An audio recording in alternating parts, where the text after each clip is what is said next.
हिवाळी अधिवेशनाचा आज दुसरा दिवस. विविध मुद्द्यांवरून विरोधक पुन्हा आक्रमक होण्याची शक्यता.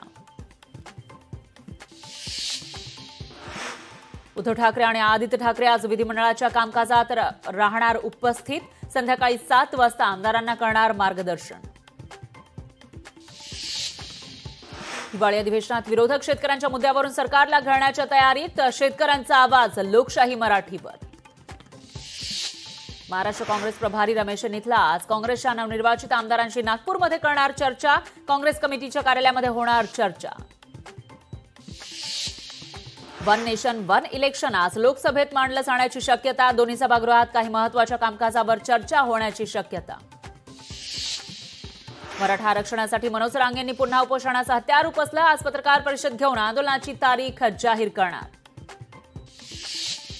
कोल्हापुरातून महाराष्ट्र एकीकरण समितीचे शिष्टमंडळ नागपूरला रवाना. आज मुख्यमंत्री आणि उपमुख्यमंत्र्यांची भेट घेण्याची शक्यता.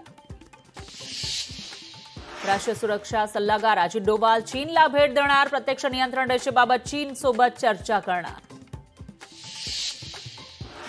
राज्यात आजही थंडीची लाट कायम. अहिल्यानगरमध्ये 5.5 अंश सेल्सिअस तापमान. तर कडाक्याच्या थंडीमुळे काही जिल्ह्यांना येलो अलर्ट जारी.